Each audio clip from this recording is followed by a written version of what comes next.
तो हेलो दोस्तों, कैसे हो आप लोग। आई होप आप लोग अच्छे होंगे।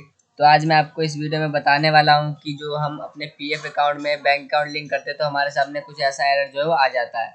तो चलिए मैं आपको दिखा देता हूं कि आपके सामने कुछ ऐसा एरर आता है और इसको कैसे सॉल्व करना है मैं आपको दिखा देता हूँ। आपको केवाईसी वाले बटन पर क्लिक कर देना है। जैसे आप केवाईसी वाले बटन पर क्लिक कर दोगे तो आपको बैंक का ये ऑप्शन दिख जाएगा। यहाँ पे आपको यहाँ पे क्लिक कर लेना है। उसके बाद यहाँ पे आप अपना जो भी आपका अकाउंट नंबर हो वो यहाँ पे आप फिलअप कर लीजिएगा। तो मैं फटाफट से अपना अकाउंट नंबर जो है फिलअप कर लेता हूँ।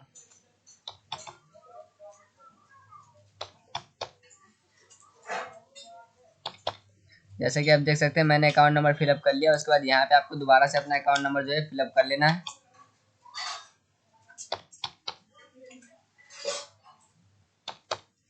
अकाउंट नंबर फिलअप करने के बाद यहाँ पे आपको नीचे में आईएफएससी कोड जो भी हो आपका वो यहाँ पे आपको फिलअप कर लेना है।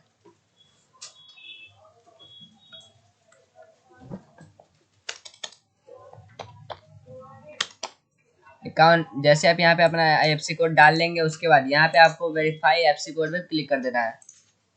जैसे आप यहाँ पे कर लोगे तो उसके बाद यहाँ पे आपका ब्रांच नेम और बैंक का जो भी नाम हो यहाँ पे आ जाएगा।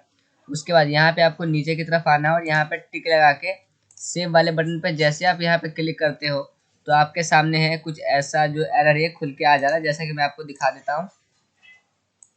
आप देख सकते हैं हमारे सामने कुछ ऐसा एरर जो है ये आ रहा है। तो मैं ये कह रहा है कि please fill the required details, ये हमें कह रहा है दोबारा फिलअप करने के लिए। तो मैं फटाफट से दोबारा फिलअप जो है कर लेता हूँ। तो फिर से हम यहाँ पे अपना अकाउंट नंबर जो है री अगेन डाल देते हैं।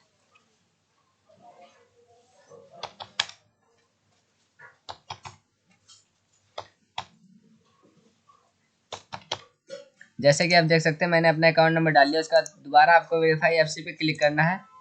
उसके बाद फिर यहाँ पे आपको सेव वाले बटन पे क्लिक करना है। जैसे आप ये कर देते हो तो आपके सामने ये दोबारा से एक एरर जो है खुल के आ चुका है। आप देख सकते हो आपके सामने जो कुछ ऐसा एरर आ रहा है। तो ये एरर क्या कहना चाहता है मैं आपको बता दूं। तो ये कहना चाहता है जो भी आपके आधार कार्ड से जो आपका बैंक अकाउंट लिंक है वो वही आप इसमें डाल सकते हो। अगर आपके बैंक अकाउंट में अगर ये लिंक नहीं है आपका ये वाला अकाउंट तो आप ये नहीं कर सकते हो। या फिर इसका एक सोल्यूशन है, आप अपने बैंक अकाउंट में जाके आप अपने बैंक का केवाईसी करवा लीजिए। अगर आपके बैंक का केवाईसी हो चुका है तो आप अपने बैंक में जाके अपने बैंक से बोल दीजिए कि हमारा जो बैंक है वो एनपीसीआई जो है कर देंगे। एनपीसीआई जैसे आपका लिंक करवा लोगे आप एनपीसीआई तो जो आपका यहाँ पे बैंक ऐड नहीं हो रहा था वो ऐड होना चालू हो जाएगा। तो अगर हमारी वीडियो आपको अच्छे लगे तो हमारी वीडियो को लाइक एंड सब्सक्राइब करना ना भूलें। अगर आप हमारे चैनल पर पहली बार आए हो तो बेल आइकन जरूर प्रेस कर दीजिएगा।